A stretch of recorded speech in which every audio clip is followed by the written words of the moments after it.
Hey there, everybody. How's it going? Welcome back to another great episode of On the Throttle with Jacqui and my buddy Josh over here every single week, bringing you all of the exciting news and stories and sometimes gossip and just trash talking going on out here in motorcycling and power sports. As always, thanks for tuning in. If you're brand new to the show, welcome. Welcome, everybody. If you're a regular watcher, welcome back. Thanks for watching. I'd like to also let everybody know that last week's program, we've had over 37,000 views, Josh. That's right. 37,000 views on last week's show alone. Look at us go out here breaking the internet with all these stories. Thank you so much for tuning in, clicking like, and sharing all of these videos. Now, for today's stories, I just flat out am ripping my story ideas straight from the comments section because there's nothing people like fighting over more than what's going on over at Harley-Davidson, and they spent how much money on that old bike? And what do you got going on in your neck of the woods, Josh? So I got two things. We are going to be talking about Hennessey, and for those of you that know me, know I don't drink, so no, it is not the cognac.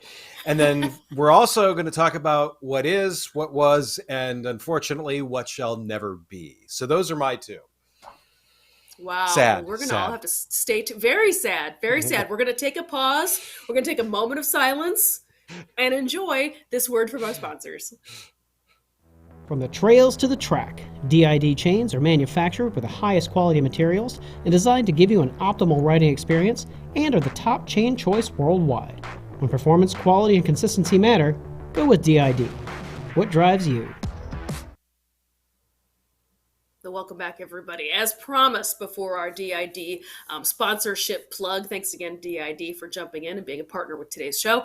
I just this week's stories, Josh, I'm not going to lie. It's been burning down the internet. The comment sections have been on fire about these two topics. So I figured let's just go ahead and jump on in. And these topics are this past week's auction going on out at Mecum. Mecum, the auction house, known best really for automotive auctions, hosts at least once a year, maybe just once a year, a huge auction out in Las Vegas. I talked about it real quickly on last week's show as something to keep your eye on, and woo, did it deliver.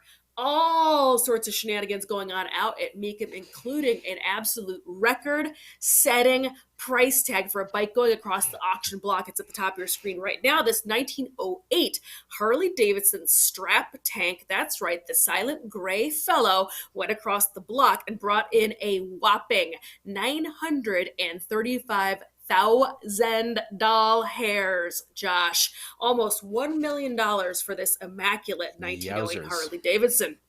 Lots of folks completely up in arms about this bike. For those of you who are keeping score, Vincent a handful of years ago went for just shy of that by like $930,000. But this is a brand new auction record for the folks over at Mecum in particular, and I think just in general for motorcycle auctions in general, I think that's a new record. The other thing that I did notice going on out at the Mecum auctions was that the inline fours antique bikes, including the one you see on your screen right now, this 1914 Henderson, have gone bananas. Everybody has discovered these beautiful inline fours, including myself. I would absolutely love to have one of these bikes. They are now all totally pushing $100,000 easy. Next slide, please. Another interesting thing that went on out there this past week is there was an auction put on by Mike Wolf. He was hosting an auction out there. Just to also give you a little taste of what was going on, this is just a handful of featured bikes. That 1914 Cyclone went for $575,000. Again, that Henderson for well over $176 is what it went for, well over $100,000. What else went on here? The Reading Standard for a measly $25,000, and that other Henderson four-cylinder at the bottom of the screen again at $165,000. They're clearly holding their value. But the top right-hand side of your screen, I also want to take a second to talk about, and I think it's the next slide. They were hosting several kind of like featured lots this year, which is what they do every single year when they're clearing out collections. Generally speaking, it usually is collections, whether the person has passed, it's from an estate, or it's a living collection. A living collector is selling off some of their machines. This is another glimpse at some of the machines that were going. This is not part of a collection, but I just wanted to bring it up anyway. $330 for that Vincent HRD Series A twin. And then Knuckleheads right now, in case you're in the Knucklehead game, are absolutely commanding 50 grand. Not too long ago, you could get a decent Knucklehead for about 25. So they have absolutely increased in value, so keep your eye on that. If I've got any collectors out there, Knuckleheads are definitely on fire. Next slide, please. As I mentioned, several collections went across the block. This includes a collection from Mike Wolf from American Pickers fame, and this is his As Found collection. These are barn finds that he has collected over the past several years out there on the road collecting antiques and motor memorabilia. These bikes are as found. They're left dirty, they're not restored, they're not shiny, they're not painted, and they were also kind of the steals of the week out at Mecum because they were rough and ready, and they were kind of, some of them were projects, and these fancy collectors don't get their hands dirty, gang. They want that bike already all done and spit shinied up. So some of these actually went for kind of decent money. That 1947 Indian at the top of your screen for 18 grand, and then the Indian Chief, the 1950 Chief at the bottom right, went for 23. So these actually ended up shockingly being some of the best values going across the block. Next slide, please. Another lot collection that went across the block this year was a collection from BMW. This was called the Black Forest Collection. We're talking about the Black Forest area in southern Germany, of course. And this also is the 100th year of BMW Motorrad. That is right. The BMW motorcycle department is celebrating its 100th anniversary. It was founded in 1923. So that seemed kind of like it's a timely situation to auction off a whole bunch of beautiful BMWs, these incredible early bikes, including that 1925, that 1926. There were several 1926s and 1925s. You can see them on your screen right now. Went for long candy, friends, easily over $100,000 for these early BMWs, which I have not seen in a hot minute. So that I thought was really quite interesting as well. And the internet has just been a buzz about all of these bikes, all these price tags. I mean, when people say motorcycling is in a little bit of a slowdown phase right now, I don't know if the folks at Mecum agree with that statement. What do you think, Josh? It's interesting. I mean, in terms of what those, venues of business are, they're very different. I mean, I do think it's cool to see some of these go across. I didn't keep up with as much because, you know me, I'm going to be out riding someplace, and a lot of them are going to end up in a glass case someplace. I think they're awesome. I think they're great. And to me, the dollar amounts that these go for really do show that the collector market has not slipped at all. Even though some other markets are moving around, this one's just ratcheting up and up and up and up. Yeah, there was a little bit of commentary on that again, ripped straight from the comments section this week. A little bit of commentary saying basically the exact same thing. People have been kind of poo-pooing the automotive auction market. They've been saying that that's been slowing down. I mean, I was also following Barrett-Jackson. That is alive and well. People are spending cash out here. They are buying these pieces. The one thing that I can tell you is that I have noticed, because I do follow auctions, I do find them incredibly interesting, and I do get a contact high from all that cash and hardware floating around. I have noticed that there is a much more investment and investor quality to motorcycle collecting currently. In the Wayback Machine, it was people that had passions for the machine or a personal connection or what have you. And now it is just straight up investments. These are people that are just snapping these up and storing them and just waiting and waiting and waiting. So this is kind of a really odd situation going on right now. Those price tags absolutely blew me away. The last time I went to Mecum was 3 years ago. Several strap tanks went across the auction block for maybe like 100 or 150. As you just saw, that one went for well over 900. Knuckleheads, like I said, you could get for 20 to 25.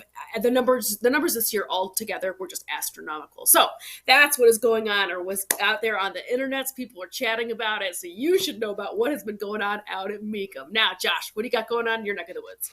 So I said we're going to talk about Hennessey a little bit. And when you think Hennessey, if you don't think the cognac, you think automotive. And that is very true with the base here. So Hennessey is known for taking radical vehicles and making them about 3 steps more radical.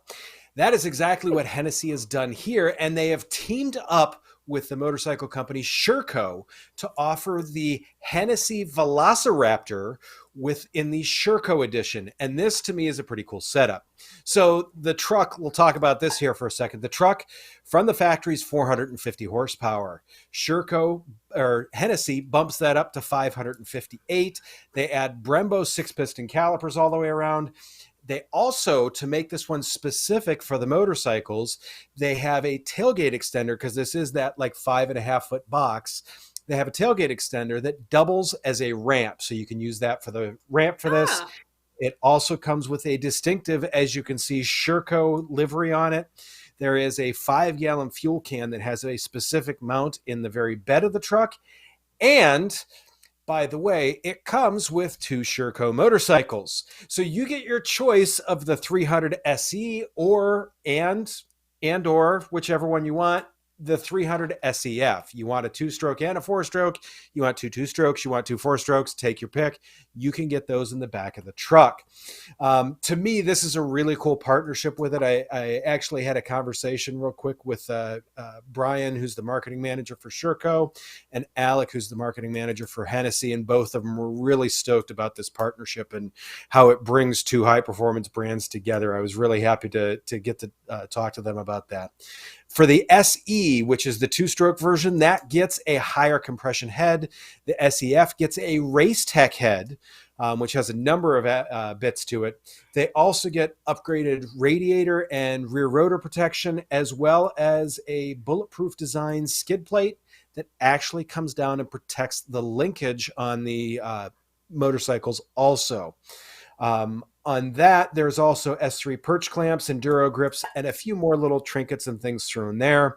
These are put in the truck securely, if we want to go to the last slide, with the Risk Racing lock and load systems, which are a super cool system that literally grabs the foot pegs, pulls those down. That thing is in the truck and it ain't going nowhere.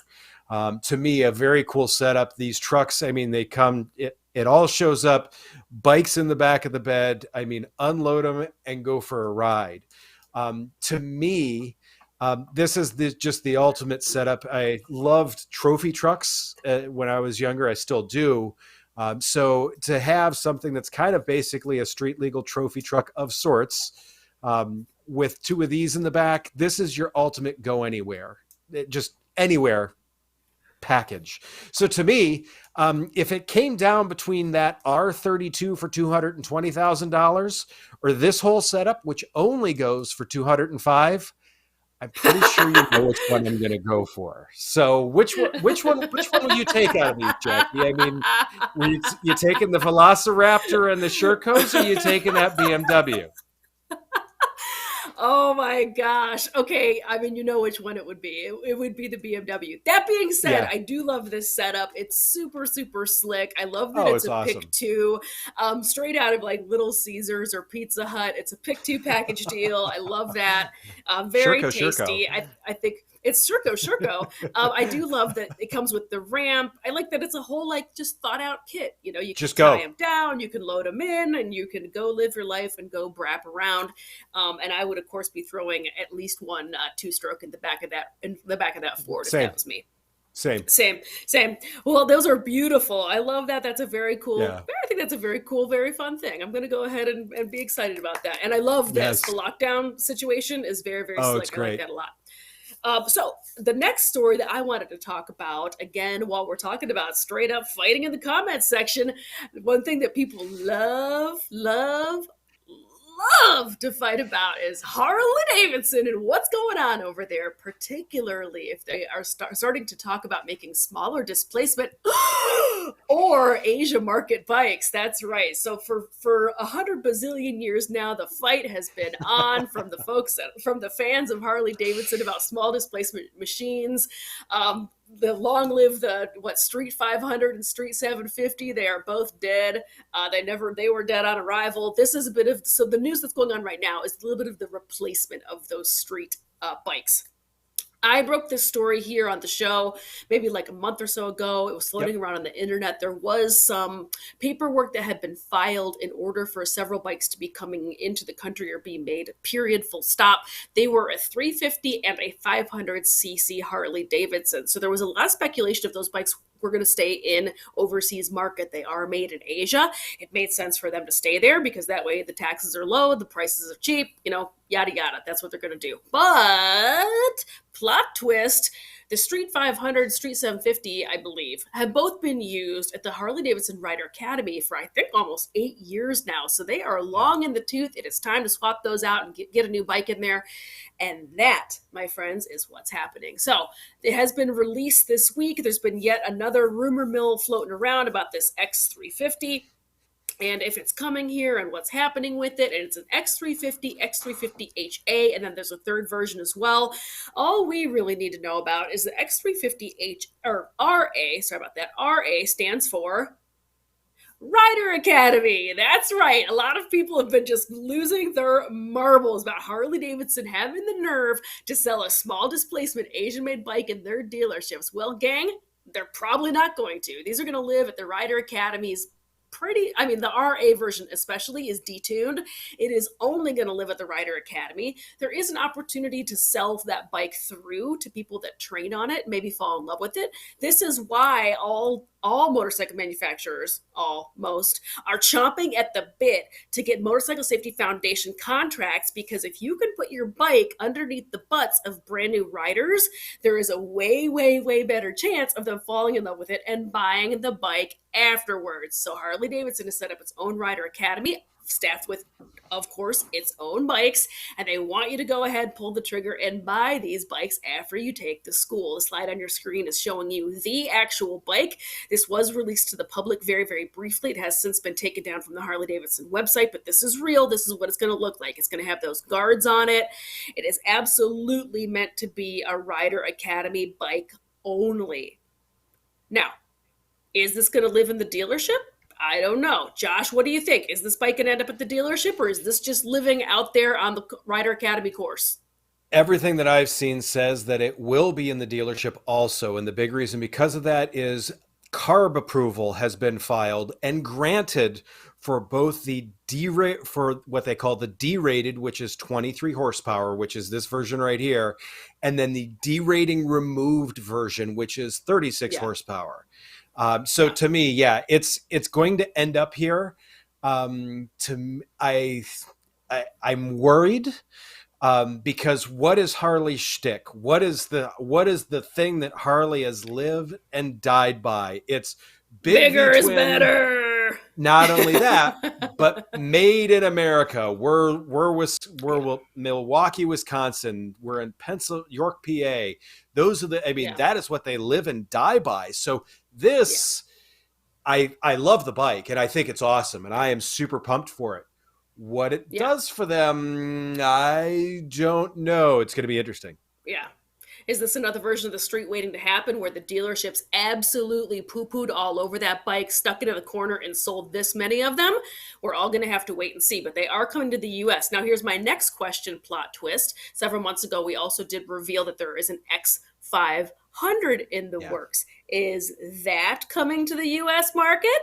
You'd mentioned last week that you were a little disappointed in the launch that just happened because there wasn't anything really super interesting going on. Well, maybe that's what's coming next, Josh. Okay, so my next story, a little bit more of like things that exist and are they actually coming here? I stumbled upon these out there on the internet. If you're a regular watcher of the show, you know I am head over heels, cuckoo crazy for the folks at Honda and their Cub and this Dax. I am absolutely bananas over these bikes. They are repopping these and re-releasing these, obviously in that 125cc platform. They're beautiful. I love them to pieces, but these are electric. And when I saw this, my head exploded, Josh. I could not go to the ATM and get my money out fast enough. And then I actually bothered to read what this is. This is Asia market only. And as you can see, if you look real close, they have pedals. This is a little guy. This is a little guy that tops out at 15 miles per hour.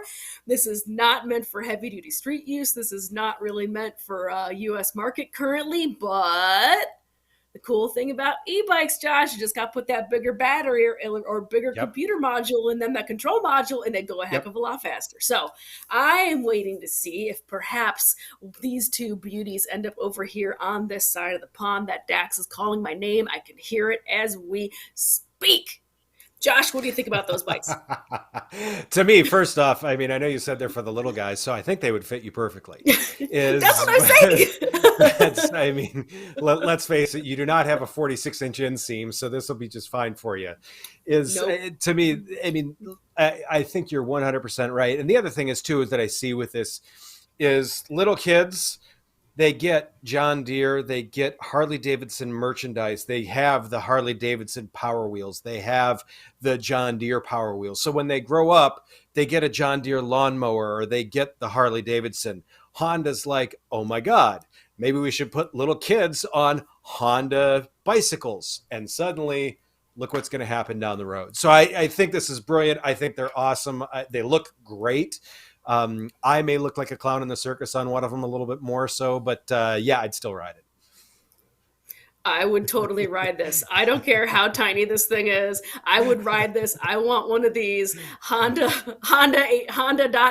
please holler at me or whatever their website is, because I need one of these real bad. So that's what's going on for my stories today. One last note before I let you jump into yours, Josh, while we're talking all things Honda. At the Mecum Auction, I'm going to circle back.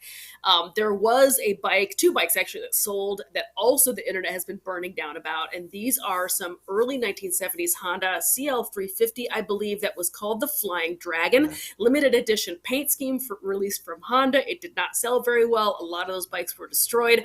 One of the Flying Dragons went for over $70,000 at Mecum. They were, like I said, 3 years ago when I went, somebody had a collection of them. They had like 5 of them and they went for $10,000. So it's getting buck wild out here in motorcycle land. It's crazy. What's going on in your neck of the woods, Josh? Anything else you got to talk about here today? So yeah, the last thing I wanted to talk about is what shall never be, unfortunately. So the 490 is no more. In 2019, the CEO, Stéphane Perrier, showed the plan for multiple 490 parallel twin motorcycles. And I circled them there for you in my childish drawing.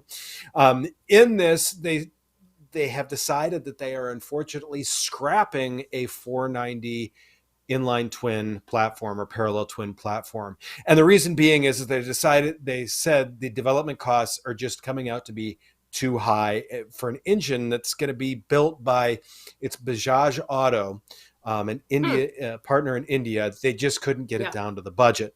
To me, I've got some, I guess I would say some good, some bad, some mixed emotions on this, because to me, I see this as, this could be a big winner. When you look at like the CB500 and how that's done and how well Honda's done with that motor, there could be a big thing there. But when I look at a few other things that KTM has kind of in that realmish, I don't know if it's a fit rather than just going with a 500cc single, because if you're looking to be that light, if you're looking to be smaller in that small cc's, typically you're looking to save weight. And when you add that cylinder, you've added a whole heck of a lot of extra weight without adding a huge amount of horsepower. So we are seeing that they are probably going to be pivoting, and they're going to diversify the LC8C engine.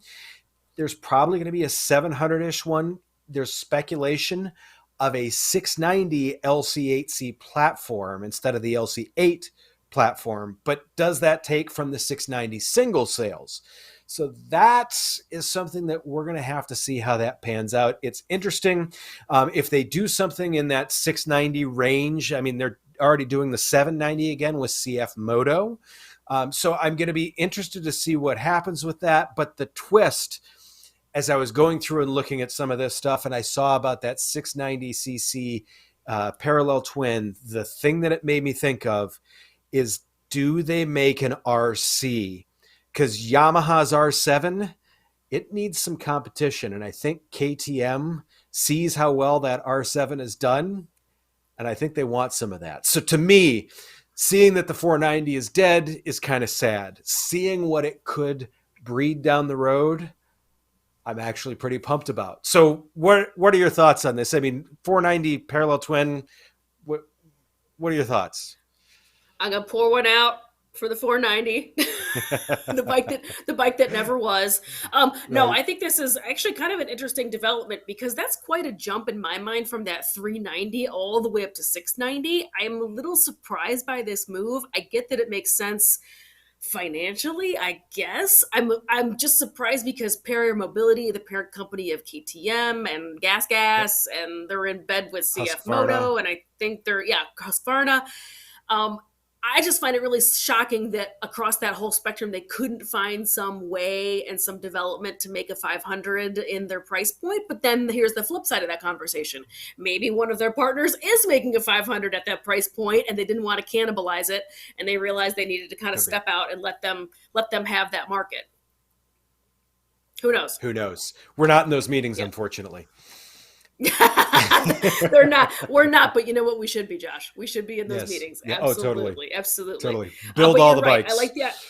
Build all the bikes. I like them being in that 690 market though, because you're right. That 700cc area right there, I think is a nice sweet spot to get competitive with the folks over at Yamaha for sure.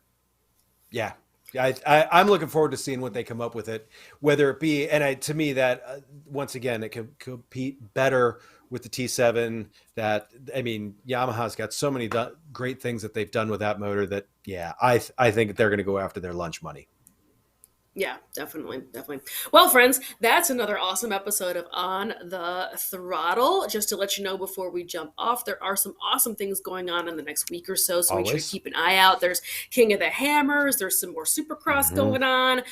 There's all sorts of fun stuff. And then in just a quick 2 weeks, I'm going to be out at AIM Expo, which is a motorcycle trade show out in Las Vegas. If you're going to be there, slide into my DM, slide into the comments and let me know. I'd love to see you. Let's say hey and meet up, take some selfies and hug it out. I'd love to see you guys out at AIM Expo. I'll be there with the rest of the folks from Motorcycle and Power Sports News, shooting video and getting some coverage out there. So that's going on in just 2 weeks. So thanks again for tuning in, everybody. We appreciate you clicking, liking, and sharing.